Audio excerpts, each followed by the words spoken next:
Hello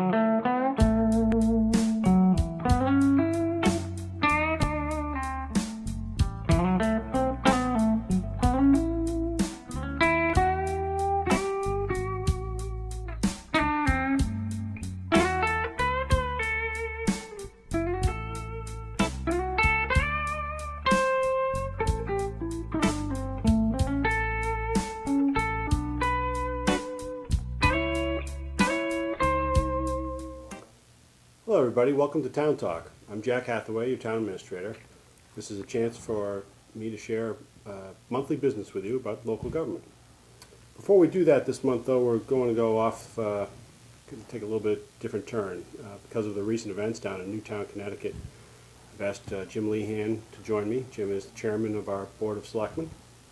And you know, Jim, I know Newtown is in the hearts of everybody in Norfolk and probably around the world.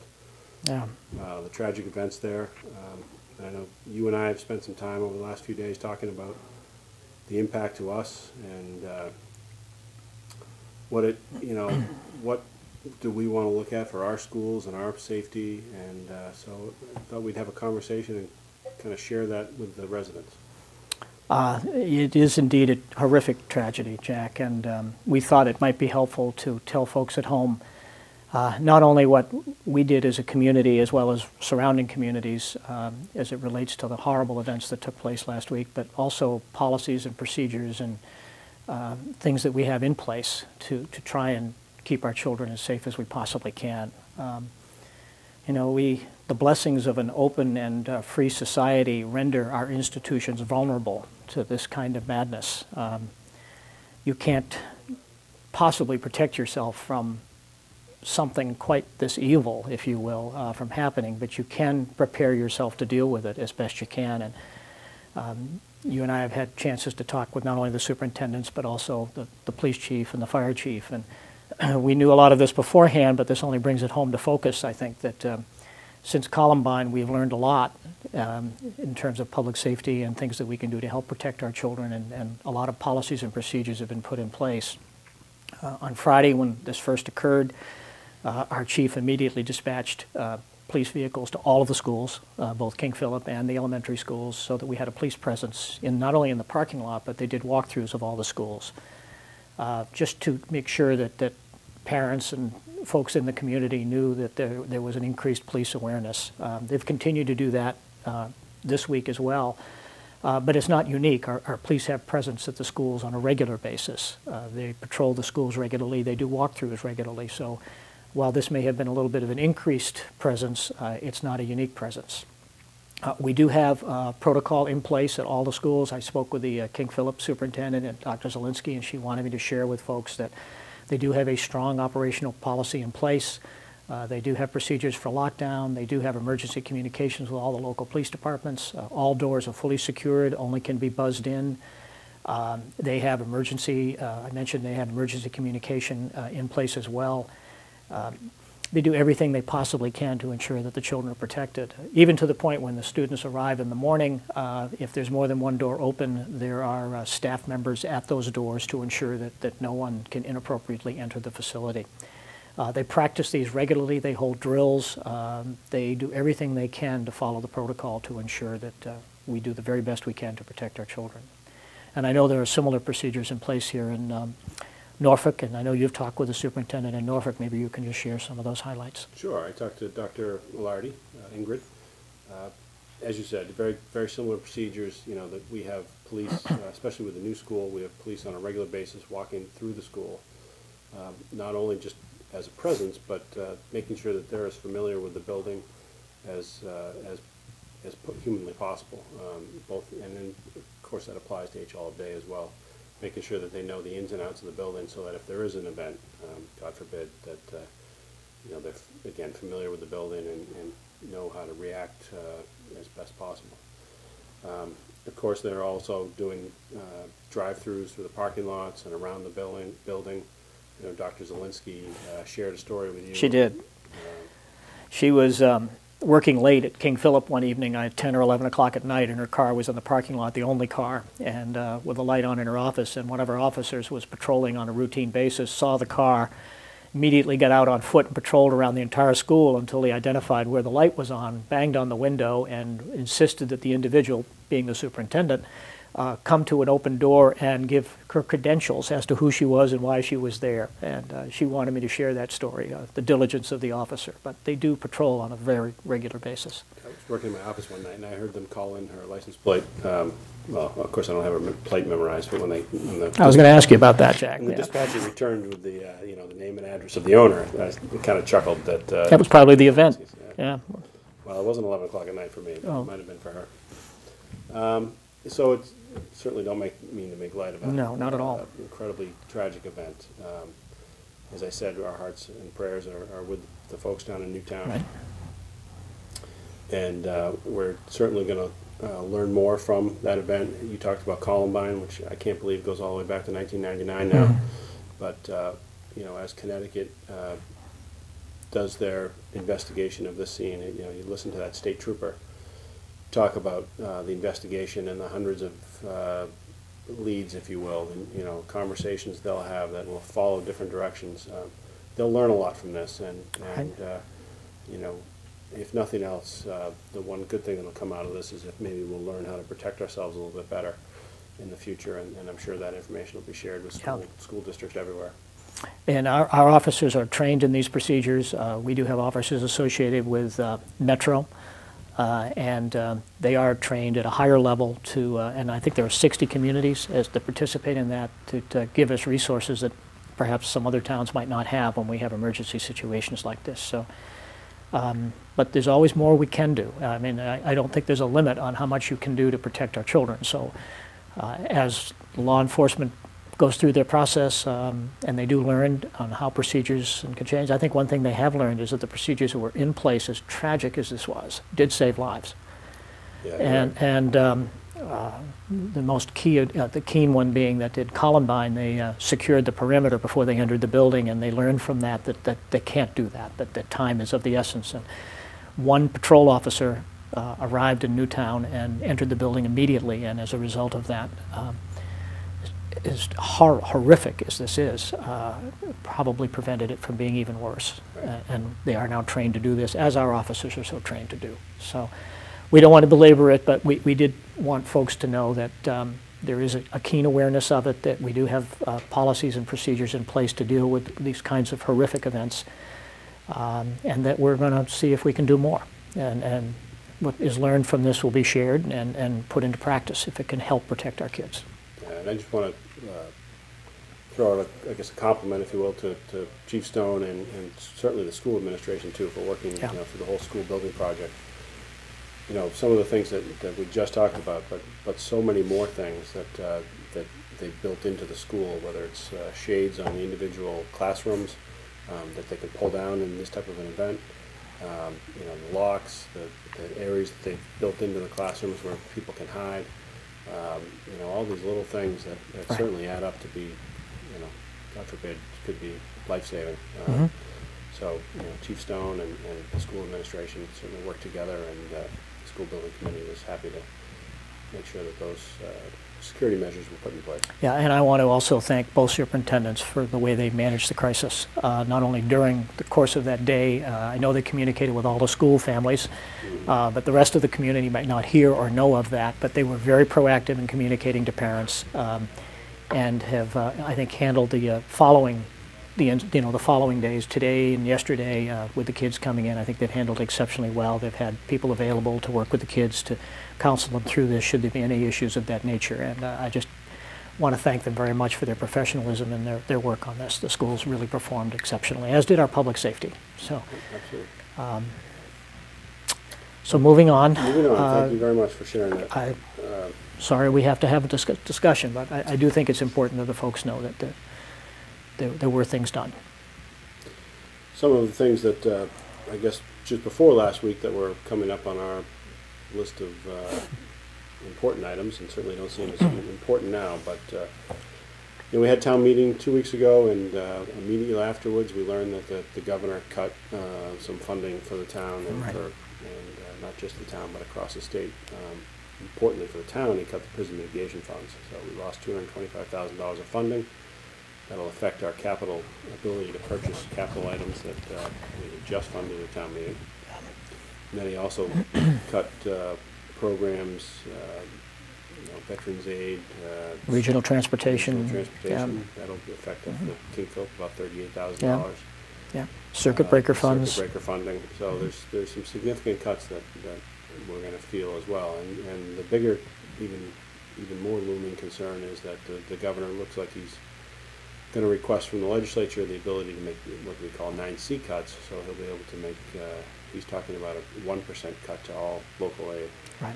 So that would be at a minimum another $8,000, potentially much more if he decides to cut the Chapter 70 funding as well.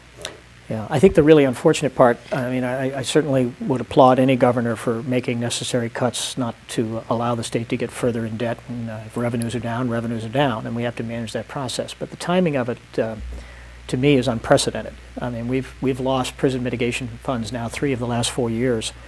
But we've been aware of it.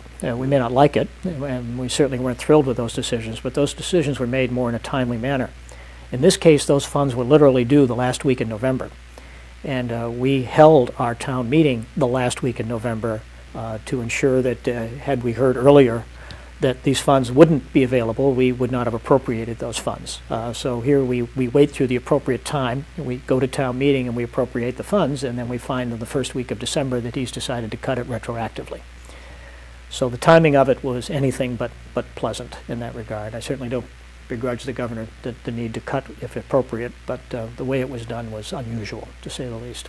And it's just not, can't say it any other way, but it's not fair. It's not fair to cut the towns that host prisons. No, it's not. It's not equitable. There's a burden on us to host those prisons, right. and we shouldn't, the town of Norfolk should not hold that, pay for that cost on our own. Well, I guess it's easier to listen to 7 squeaky towns than it is to listen to 350 squeaky towns. So, I understand politically. yeah. I absolutely do. But you're right, it's not fair.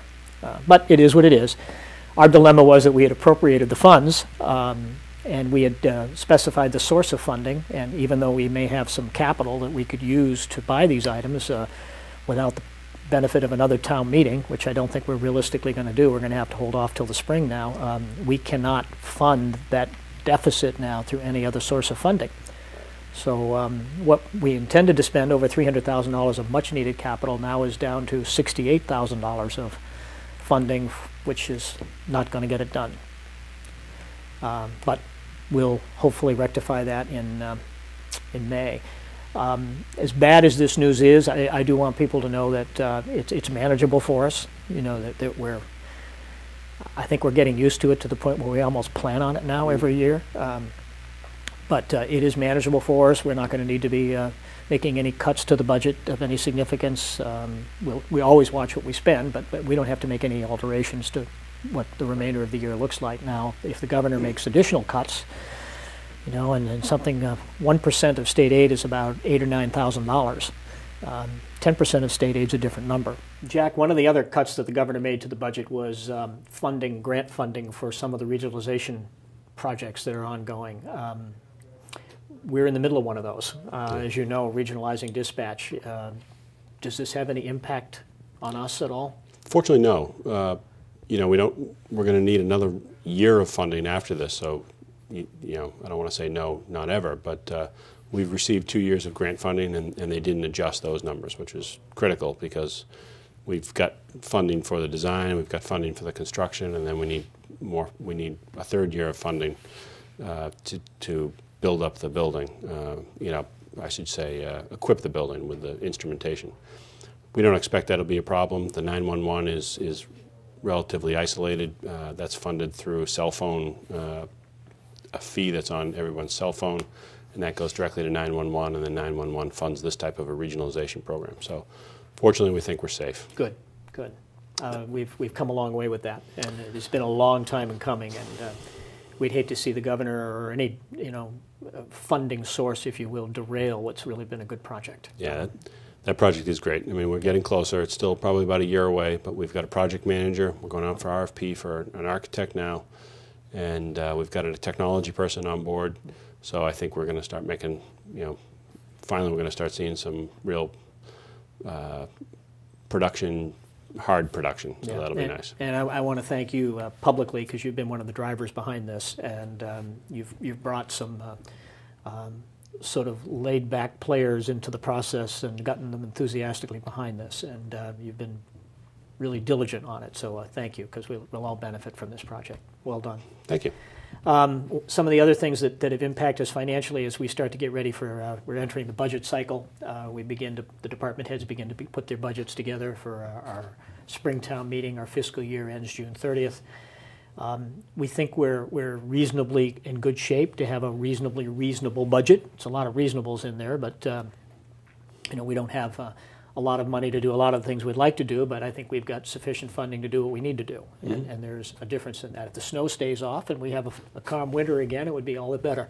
That would be nice. My grandkids will be upset, but our budget will love it. So that would be a good thing. But we don't anticipate any surprises in the budget process this year.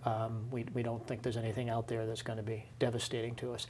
One of the other things that we didn't get, you've heard us talk about this bridge, which I know folks have differing views on the benefits of the bridge. It does fit strategically into the opportunities that we could create for our downtown business district for future small businesses and things of that nature. But we did share quite publicly, the board has shared on many occasions publicly, that this was something that would not fall on the backs of the Norfolk taxpayers. And so we've been applying for different sources of funding. Representative Winslow got us into the process for bond funding. We applied for the grant, the PWED grant, which we've done now for several years. Depending on your perspective on whether it's good or bad for the town, the answer is good or bad, I guess. We did not get funding from either source. So the bridge is off the table, if that's the right way to say it, or off the road, take your pick, because it's not something that we're going to ask anyone here locally to financially support. So another day, another time. But for right now, it's not part of our plans. Thank you for that update. Another thing that I want to talk about briefly was, again, one of our regular monthly topics is just our success in affordable housing. Yeah. I know as a trustee, you are well versed on our success there, but you folks had the trustees, I should say, had an open house this past weekend. We did. We had 3 homes available for any and all folks to come through, and you never know how many people will or won't show up. And we had, I'd say, I was at the house by Gumps both Saturday and Sunday, and I'd say we had 60 to 70 people. You and your wife came by, and it was nice to see folks come through. And I think pretty much everyone that went through was impressed with the quality of the homes, how nice they look. It is a success for the community. They fit well into the neighborhood. I think people that go by it, I've had a number of people compliment me, compliment us, I should say, on how nice the homes are. The families going into them, 2 of the families on those 3 homes are Norfolk-affiliated families. They're excited. It's just a wonderful thing. And, we do it for the moral purpose as well as, quite frankly, to protect the town. I mean, the state does require that towns have local initiatives such as this, and that we work towards increasing our stock of affordable housing. Norfolk is at 3%, so we've got a ways to go, but we're making progress. And that progress, when filed with the state, helps us work with a potentially unfriendly situation in a much more favorable light with the state. So not only is it the right thing to do, but it is in the best interest of the town to do it. And financially, this has turned out to be a very good thing for the town, too, because all of the homes associated with what people refer to as Gumps are being constructed at absolutely no cost to the town whatsoever. And the proceeds from the sales of those properties will all come back to us. So I don't know that we'll ever be able to negotiate a deal like this again, but we certainly are pleased with the one we got. Yeah, I spoke to Mark Kenny and Tom Cleverton, both other trustees for the affordable housing, and both of them kind of gave me same stories. Just they were hosting the open house as well, and they had some of the future tenants, or I should say the owners, come in, and parents of one of the owners came in, and they said it really was a good feeling. Puts a smile on your face. Yep. It really does. So congratulations. And congratulations to the whole town. To a whole lot of, it's a town to the town. Yep. Yeah. I just wanted to point out to people that Town of Norfolk now has a Facebook page, so you can go to obviously Facebook and do a search for Town of Norfolk, Mass. I believe it's www.facebook.com/NorfolkMA, all one word. And you should be able to find the site. We try and put information up there about town meetings. If there are big selectmen issues coming up, we put that out there. A couple of social issues, we put pictures up there. People can post pictures up there. If you post something that isn't appropriate, I'll probably take it down. But you're welcome to post on that site and make comments. And I've asked for feedback on a couple of things, mostly related to town meeting, and haven't heard a whole lot. So I'd appreciate it if people would write up there and give us some feedback. And I'll certainly share it with the selectmen or the department heads, whoever it best fits. And we're going to have a busy new year. Just to tell folks some of the things that will be on the agenda, as I mentioned, we're starting the budget cycle, and so we'll be heavily into that in January and February and working through the different budgets for the schools as well as the town. We also have a number of planning initiatives. We're looking at the organizational structure of the town, and we've talked about having a planner come in, a position we think we might ask the town to approve that we'll put into the operating budget. It'd be a tremendous asset to the town, not only to the DPW and the engineering opportunities that planner would bring, but bring some more cohesiveness around our bylaw process and how we link these together and ensure that we don't have bylaws that in fact really contradict each other in many instances. And also be a great asset to the planning board as well. Towns that are maturing and in the process of managing their development and their bylaws, all of these towns have planners. And so it's something we're looking very seriously at, and potentially we'll be bringing to the town in May. So it's going to be a busy winter as we get in and get ready. It seems we just finished one meeting and we get ready for another. Yeah, you guys hired me 10 years ago now, and when I was hired, they said, don't worry, there's slow periods and fast periods. I still haven't found that slow period. We lied. Yeah, you did lie. We lied. I remember the interview well. Yeah, I wouldn't say we lied. We just... Misled. Yeah. Whatever. But no, there aren't many slow periods. Sometimes our selectmen meetings are brief, but folks don't know, the days of work that went up to just encapsulating that 10 minutes that we talk about at the meeting. But it's worth every minute because when all's said and done, we're financially stable, we're in good shape. It's a wonderful, wonderful town full of wonderful. And by the way, our town is full of volunteers. And yeah. This town rides on the backs of its volunteers, and we have some very, very talented, dedicated people that help do these things. So we're very grateful. We need more. Yeah, I was going to say we need more. We need more, and certainly would encourage people that aren't familiar with how local government works. The quickest way to learn is to volunteer.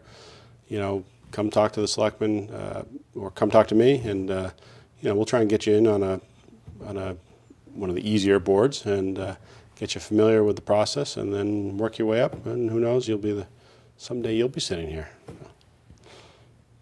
I hope so. Yeah. Well, I think we've touched on everything. I think so. Hopefully you find this helpful, just brief updates on some of the things going on in town, and very unfortunate that we had to start this conversation the way we did, but we did think it was important that you folks did know that we do have processes in place, protocol in place, and some of the things that we did do on Friday and continue to do this week. I have 6 grandchildren that live in this town. I mean, you don't have to be a parent to make sure that there's nothing more sacred than our young children, and we need to do everything in our power to ensure their safety. Thank you very much, and thank you for being here today, Jim. Always a pleasure, Jack. I'd like to thank NCTV for hosting or for filming this for us. You folks have done a great job, as always, and great service to the town, so thank you very much.